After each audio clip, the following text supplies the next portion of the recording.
Today on the show, I have the pleasure of speaking with Raphael Vargas. Raphael is a young real estate entrepreneur, and at only 25, he is the founder, CEO of a multi-million-dollar real estate company called Ace Equity Pros. His very first wholesale deal, he made a modest $30,000, and 3 years later, he has created a seven-figure business. His unique business model, Raphael and his team now work to close on multi-million-dollar deals in the most competitive markets in the United States and are on track to hit a whopping $10 million in revenue in 2019. I'm really pumped and excited to have him on the show to share his incredible story and his insight. But enough out of me. Let's get him out here. G'day, Raphael. Welcome to the show. How you doing today, mate? Thank you, man. I feel so welcomed. Thank you. That was a great intro. Mate, my pleasure. Well, it's all about bringing the energy to the show and a little bit in the green room before we hit record here. Just understanding where you're coming from. So where are you dialing in from today?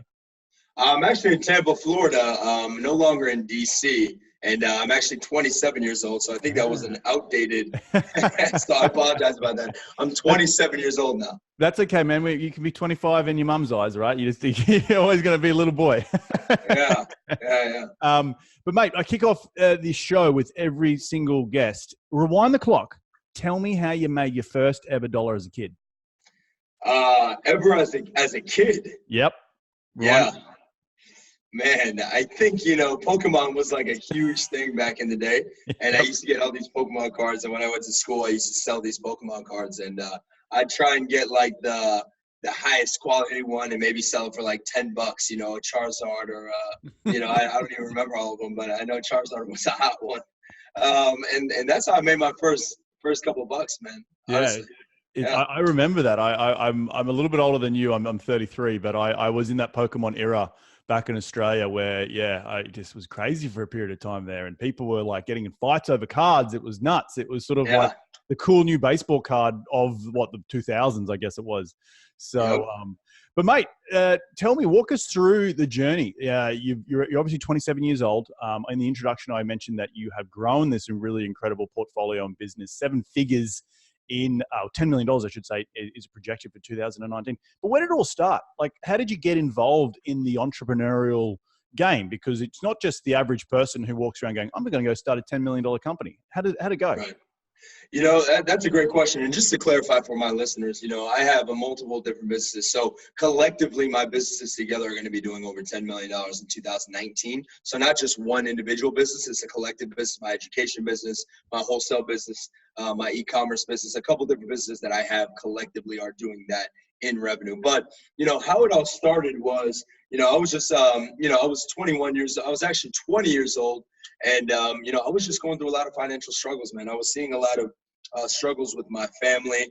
My father wasn't around at the time, I kind of grew up kind of hard-headed. I got kicked out of high school for some illegal activities I was doing, and I went to an alternative school. I never went to college, so barely got my high school diploma. My high school had 7 felons in the room with me, so it was a high school of 7 people. I went from high school of over a couple hundred kids to now a high school of 7 people that were gang related and tattoos on their face.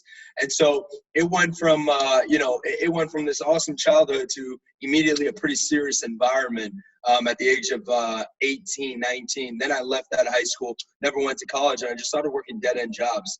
And I was working this dead-end job, making $13 an hour.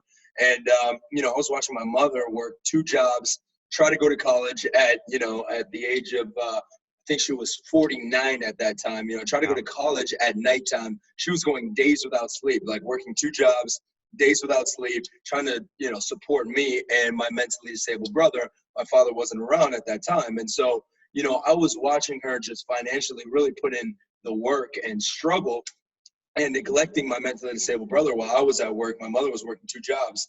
And, I heard about this real estate thing that could potentially give my family financial freedom. And I said, you know what, I'm going to go all the way in on this. Real estate wholesaling, I learned about it. It's flipping houses and contracts without cash or credit, right? So I didn't have any cash or credit at that time. So I was so intrigued by this concept of securing a property, right, from a motivated seller at 100,000, and then selling that contract to an investor before the day of closing and making, 20 grand, selling it to him at 120. He's the one that's going to put up the money, close the asset, and then, renovate the property and sell it for 250.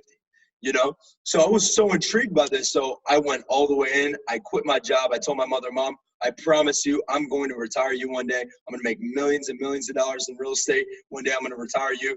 She didn't believe me. She said, you're crazy for quitting your job. Go back. I had a little bit of money saved up, and I had to sell all of my assets, my shoes, some suits I had. I had a music equipment because I used to be a music producer. Sold all of that equipment. I burned all the ships, every single ship that I had. I burned all of them.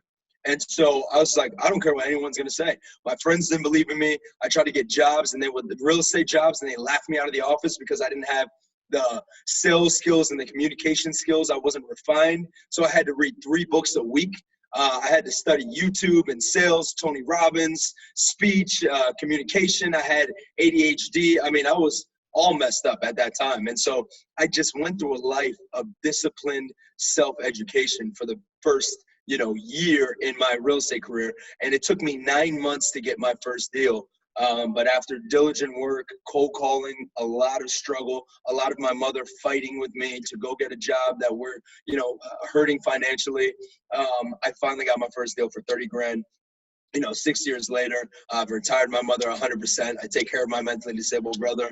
I give back to multiple charities in my area. I now help kids that are going through alternative school, to get them out of that environment and into entrepreneurship. So just seeing like that huge transition from broke, no life, no vision, no father figure, no mentors, to now being able to retire my mother, make millions and millions and millions of dollars a year, buy commercial assets like I'm doing now.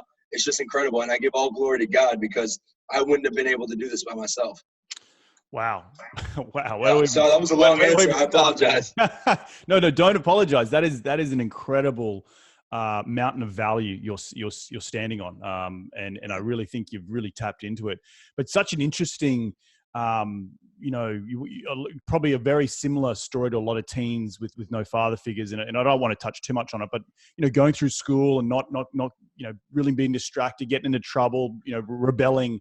But was there a moment where in that secondary school with the felons that, it cracked, like you can't go on anymore? Like what age were you at that point where you saw your mum, no dad, your brother's mentally disabled? Like, was there an aha moment at all in that journey?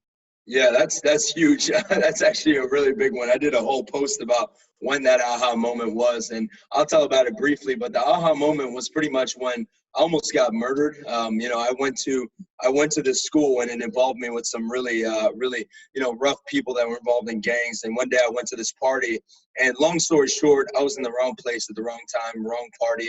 I got jumped at that party really badly, broke my face with brass knuckles. I ended up escaping that day, and thinking that I was okay after escaping. I had a cast on my face after getting my face fractured from brass knuckles. But, little did I know that, actually these people were still out to kill me. And through a series of events, from my house catching on fire and moving my family out, I was watching God protect me through this circumstance. While these people were out here trying to murder me, I used to take the public transportation every day. It took me 2.5 hours to get to and from school. And, I would get on the public transportation and then see these guys waiting for me at one of the bus stops, having to run off. I carried an illegal weapon on me, trying to protect myself. And I was going through crazy chaos for 2 months straight. I wasn't able to sleep.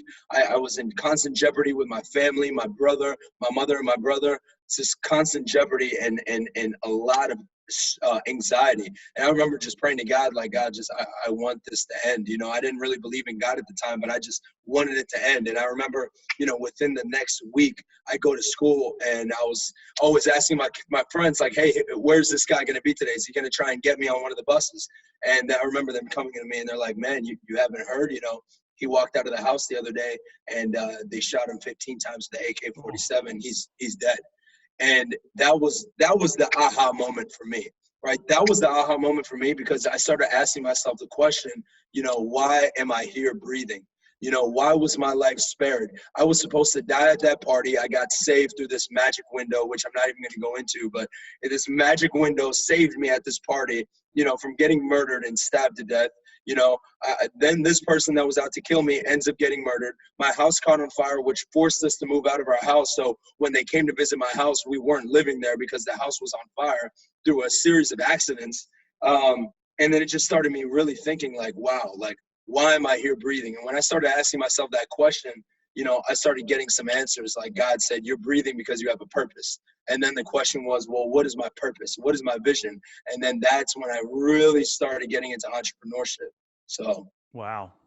That's heavy, man. That's really, really heavy, and something I guess you don't wish on anyone, but it's your journey, and it's something that you've come through the other side, thankfully, right? And you're able to put a good foot forward and to really close the door on a chapter that seemed pretty chaotic for a period of time. That sort of sends chills down your spine. Obviously, getting involved in the wrong type of people is just not advised for anyone. But we're not here to talk a little bit about that. We're here to talk about you and now the struggles you've been through. So not through the struggles, not college educated. You mentioned earlier on, which I think was really important, was the self-disciplined to be self-taught. So do you want to talk a little bit about that incident happened, and then some of the steps, like when did you start folding into real estate? Because, life happens and you got to keep the food on the table and the roof over your head. So, when between that incident happening and picking up your first real estate book or sales book, what was that sort of journey like? Yeah. And, I started asking that question, what am I going to do? What is my vision? I want to get into business. I need to help my mother out. And when you start asking yourself the question, the universe starts giving you answers, and it starts directing you on that path. And so for me, I was at this dead end job. I was asking myself, what am I going to do? I need to become financially successful. This guy walks into the office and he's like, hey, man, I saw he was spending, I was working at a dental office, and he was spending $20,000 on veneers. And I said, for me, 20,000 was a lot back then. So I was like, holy crap, how can somebody spend 20,000 on veneers? What do you do? He said, I'm in real estate. And I remember going to him and I said, look, man, I will do whatever it takes. I need you to teach me this real estate thing. And he said, yeah, man, give me $5,000 or $3,000. I forget how much it was, $3,000, and I'll teach you everything. And it was my entire net worth. And I think what a lot of people do is they play on the fence, and they're scared to invest in themselves. They're scared to play big. They're scared to make calculated risks. And, and a lot of my success isn't because I'm the smartest guy, sharpest tool in the shed. It's not because I have the most education, the most money, and family with a bunch of money. It's because I was able to take the biggest risks on myself, and I bet on myself consistently. So $3,000 was my entire net worth. I paid all of it to him, and he ran. He took all of it and left me with nothing. And but that was the moment that I'm so thankful that God allowed that to happen, because if that didn't happen, God wouldn't have taught me about resourcefulness, right? How do I turn, excuse my French, but how do I turn shit into sugar, right? Mm-hmm. How do I turn nothing into something? How can I be resourceful with very little resources? And so I use YouTube. I use Google. I used to Google, how do I make $1 million? How do I make $1 million in real estate? How do I do wholesaling? How do I get a contract? I got free contracts from Google, free assignment contracts from Google, right? I got free information from YouTube. And all this free information that I got allowed me to get my first deal 9 months later, which was my $30,000 deal. But a lot of people think they have to have it perfect. They have to have the contracts perfect. They have to have everything perfect before they jump into it. And the reality is you don't. You just need to jump right in. And I think that's what I'm really good at, is just jumping right in. No, I think you bring up a really good point, playing on the fence and then backing yourself, right, to get off the fence.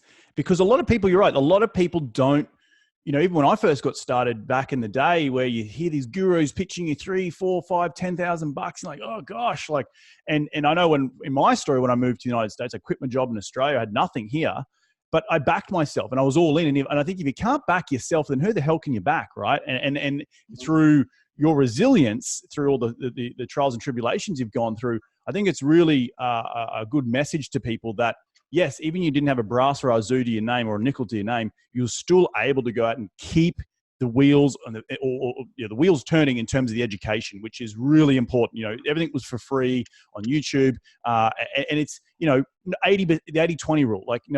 If it's 80% there, go out and execute. And I remember one bloke saying to me one time, you're never going to have all the traffic lights turn green for you at once. There's going to be some red lights along the way. And so there's definitely been some red lights in your story, but I think it's really important that you did back yourself first and foremost, and you were able to be resourceful to learn all the awesome resources that are available to people out there. So anyone who's listening to this, who is sitting on that, bloody hell, get off the fence, because if Raphael can do it with everything that he went through, then so can you. So really awesome stuff. Mate, talk to me a little bit about what you're doing to make you and your team unique in growing a business, right? Like we've talked about a little bit about the journey, the passion, the why, the mission, help your family to get out of, danger.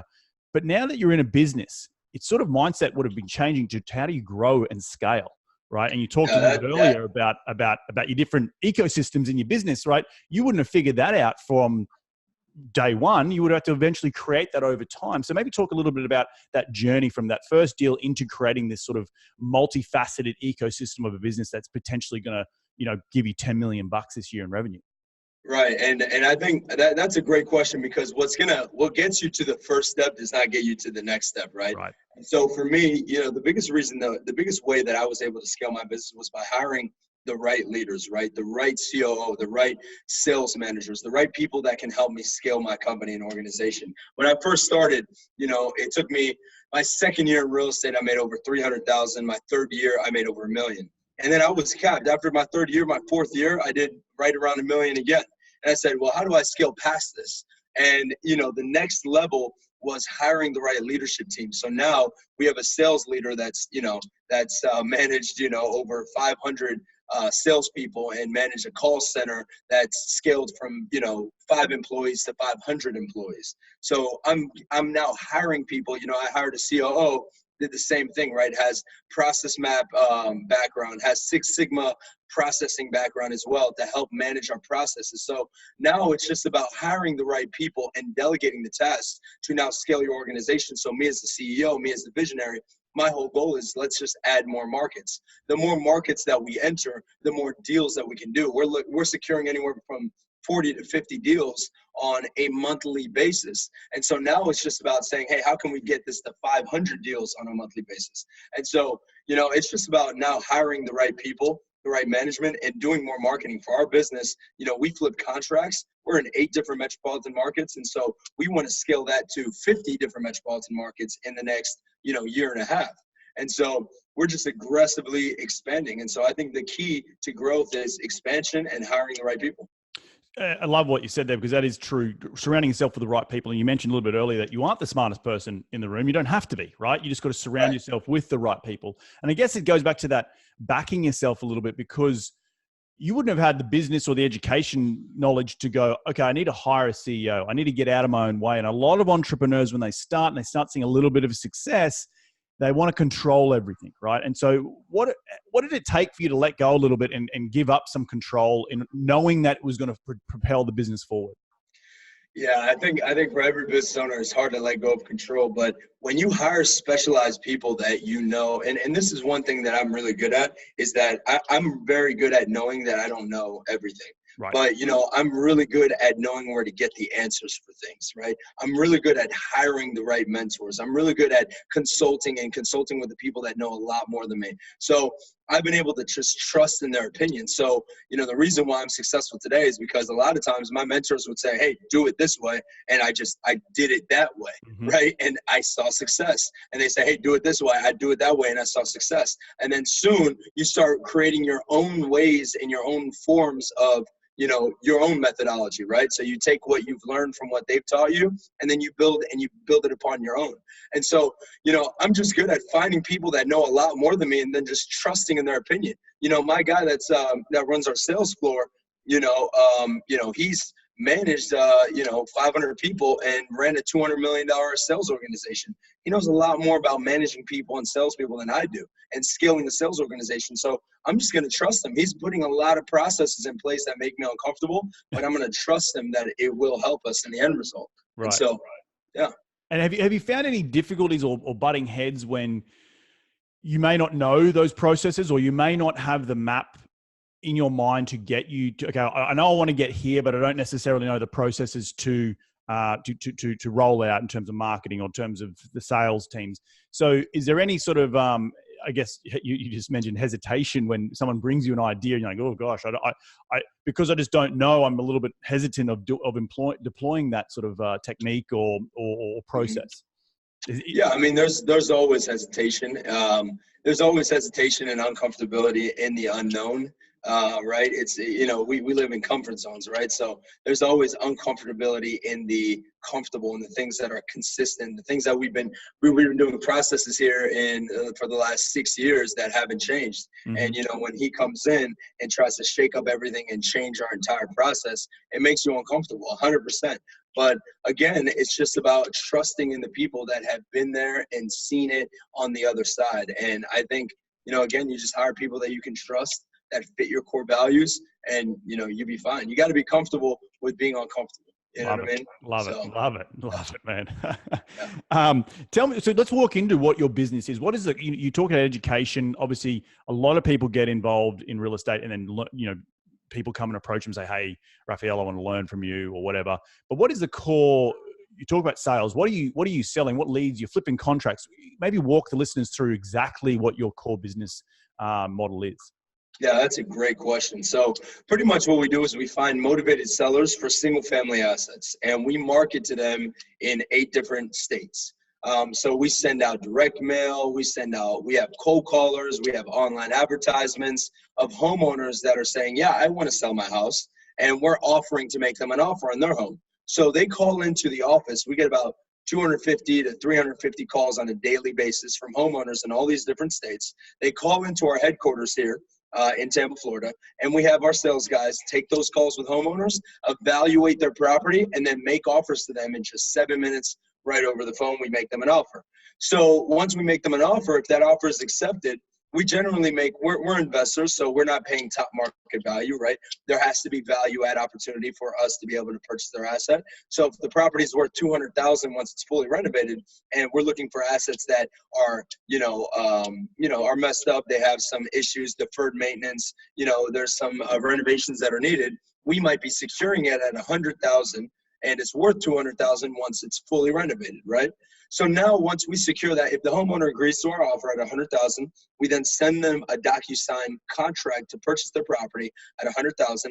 They sign it over the phone. We sign the agreement, and then we give it to our sales team. And our sales team takes that contract and then sells the contract to another investor, right, for $120,000. And then that investor is buying that property for $120,000.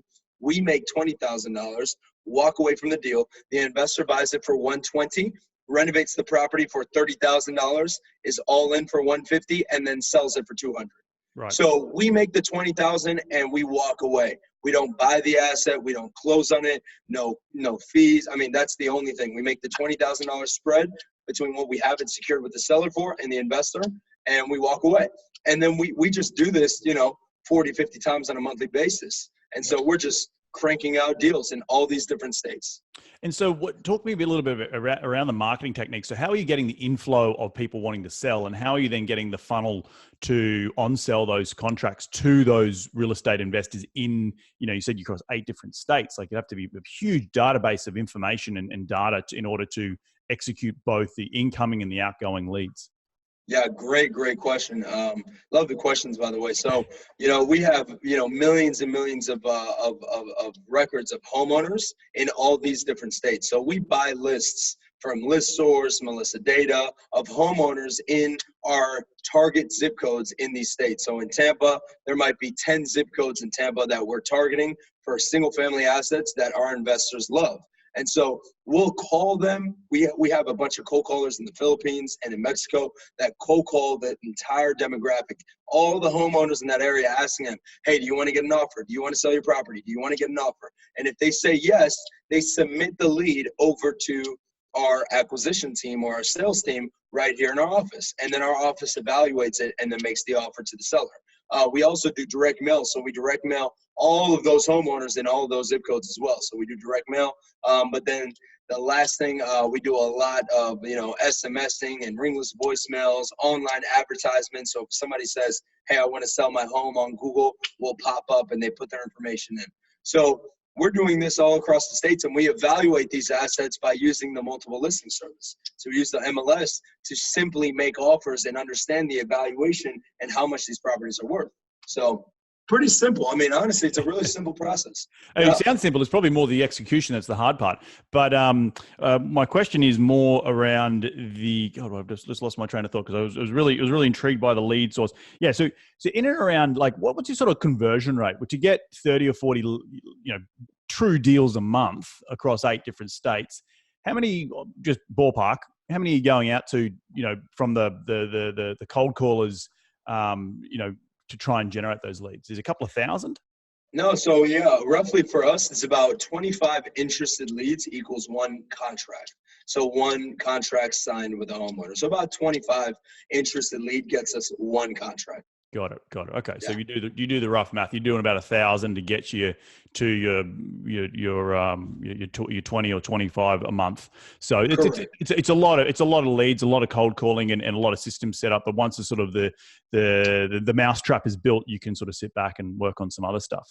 Tell me a little bit. I've heard on the news, and I'm sure you're following it quite closely. Places like Redfin, Zillow are doing very similar stuff to you guys, making offers straight away. How are you competing with that in today's world? And are you doing anything more of a customer service based approach to, for people to want to trust you and work with you rather than a big company, a big behemoth like Zillow or Redfin?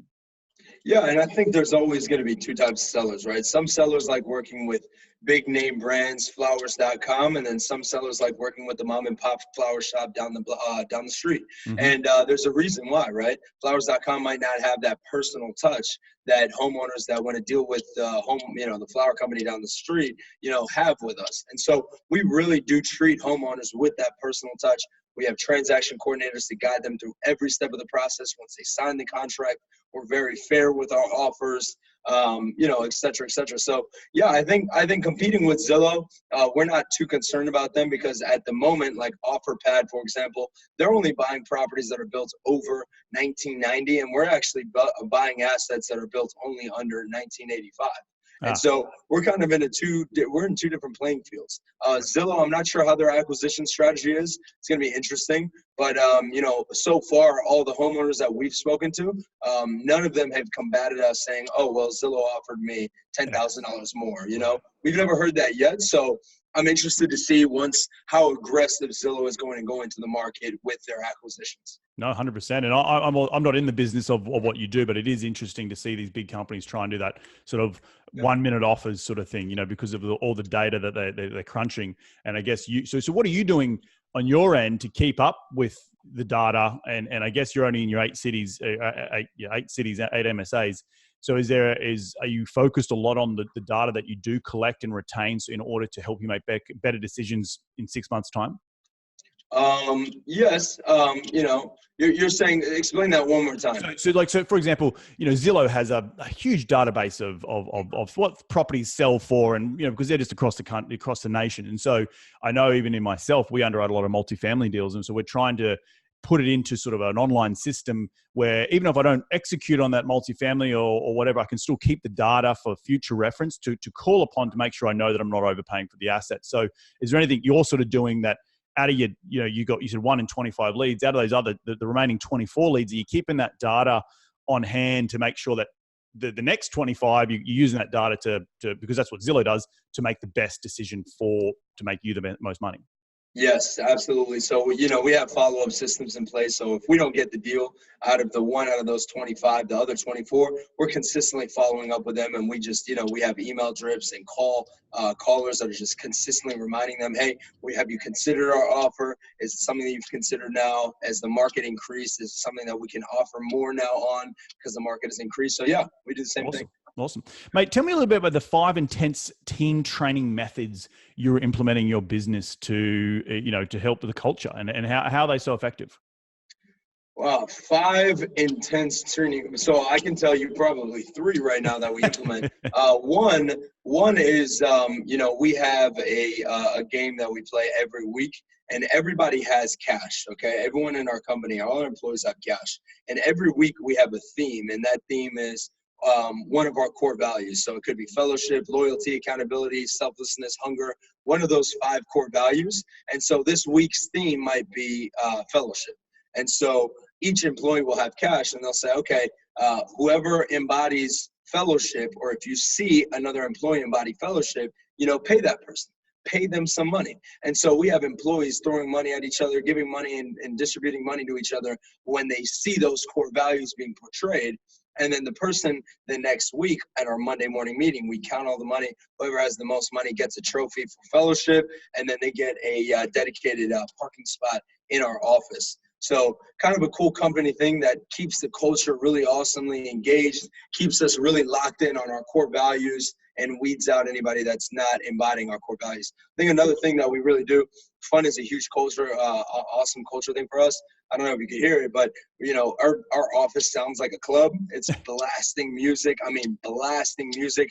We have earpieces so that homeowners can't hear anything that's going on. We have the AC down to probably 63 degrees, so it's freezing. Music is blasting. So all of our sales guys, they're moving because it's so cold, and they got to speak really loudly to homeowners because music is, good vibe music is playing in the office. We got 90s themes happening today. I think there's like 50 Cent blasting, and then we had Michael Jackson and all this stuff. So it's just blasting music. So really fun theme, man, really fun environment. I think the last thing that we do is we do something called Real Talk. It's like a TED Talk.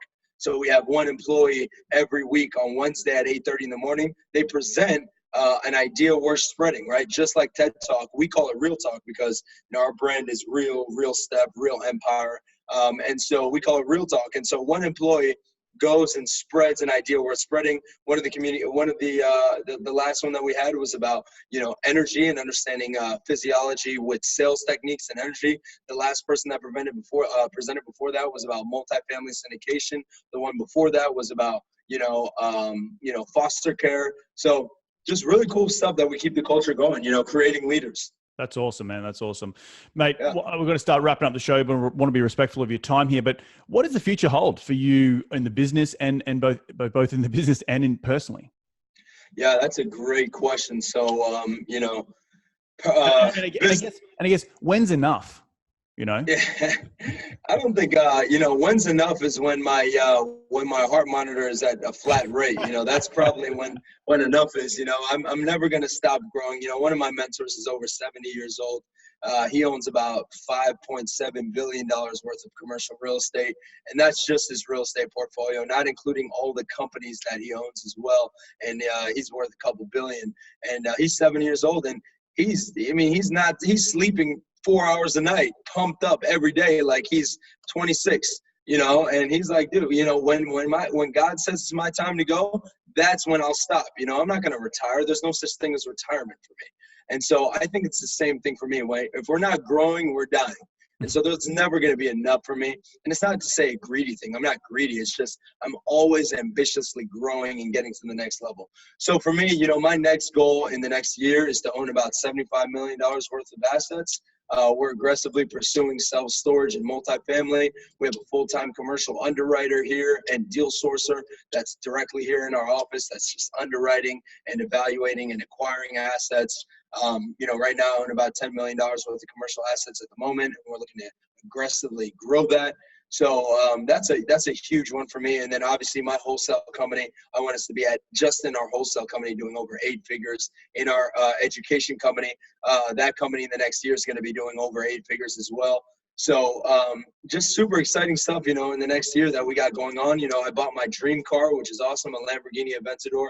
I love cars. I've already retired my mother, helped my family. So now it's just about giving back more to the community. So I partnered with Ray Lewis and Power 52 about how we can impact, underprivileged kids in high school and people that are just getting out of jail, things like that, to empower them to get into entrepreneurship and get them, long-standing careers as well. So that's kind of my next step, man, and wherever else God has me. A lot going on, big fella.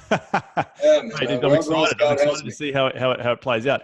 But, mate, at the end of every show, I like to get my guests to dive into our top 5 investing tips. Ready to get into it? Sure. Mate, what is the daily habit that you practice to keep on track towards your goals? daily habit is one is definitely prayer, really meditating in prayer on my vision, my goals. I write down my yearly goals every single week and I paste it right on my door. So right before I leave, I smack that, I review it just to remember right before I leave what my yearly goals are to stay focused and aligned. Nice, nice. Who's been your biggest influence in your career to date? Oh man, that is a hard one. I'm going to be honest. It's probably going to be, Ray Lewis. Even though I didn't know Ray Lewis 6 years ago, he's a big football star. A superstar, a Super Bowl champion. But I used to watch every single one of his videos when I was struggling in my mother's basement. He really got me the mindset of discipline. Hard work. I went 3 days, 4 days with no food, no sleeping, because I was just dedicated to reading and improving myself. He was the definition of, he didn't have a father figure. His mother was abused consistently. And so he got into football so that he can get big and fight off the attackers that were abusing his mother, bad relationships, etc. So he inspired me so much and gave me the mindset of success. And then who knew 6.5 years later I'd be partnering with him. It was just incredible. So I think that he's one of my biggest influences. Awesome. Awesome. Mate, in your across all your ecosystems of businesses, what is the number one tool you use on a daily in your business? And it can be both software or hardware. You choose. Some people on the show have an employee that's their number one tool, but other people might have a software. What's yours? Yeah, mine is the multiple listing service. I think a lot of investors are trying to analyze assets and use Zillow or Redfin. It's never going to be as accurate as the MLS. And so the MLS is just the fastest way to evaluate a single family asset immediately. Even for our commercial acquisitions on self-storage and multifamily, we use Yardi as a great tool to understand the comparables, the rents, the per capita square footage per capita in the area. So you have to use MLS tools like Yardi and the MLS in your local area to evaluate your real estate assets. 100%. No, I think that's really, really incredible, mate. In one sentence, so let's move. You're 70 years old, you're 80 years old, you're coming towards the end of your career, and your grandkids come up to you and say, Raphael, what's the number one piece of advice? What would you give to them? I would say, the one sentence I would use is probably, understand the vision that God has given you for this planet, understand the reason why you're breathing, and you will live an amazingly fulfilled life. And that's my number one piece of advice, because I had my own plans in life.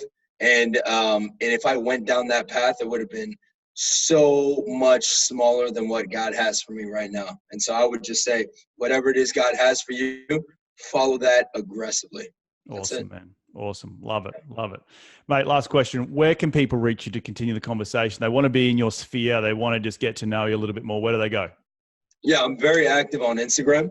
And if you didn't notice, I had my cameraman shooting a bunch of shots here. So I'm very active on Instagram. I post a lot. I have a lot of story posts. I'll at you. So follow me on Instagram at Real Raphael Vargas, REAL Raphael Vargas. I'm sure it'll be in the show notes. Yep. You can also follow me on my website. If you go to realempire.com/details, you'll see the details of my next event, the P&L statements, the proof of my validity in my real estate wholesaling business. You'll see all the tools that you're going to get if you ever come to one of my events and you want to learn about real estate wholesaling.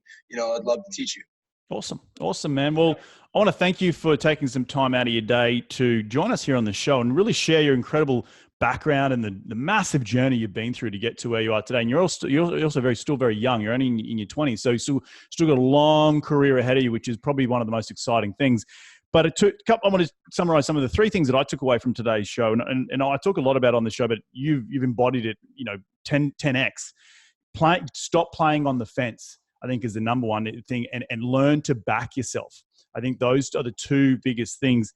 And then also hiring the right people around you to grow your business. So when you're getting started, you got to get off the fence. You got to learn to back yourself, because if you can't back yourself, who the hell are you going to back?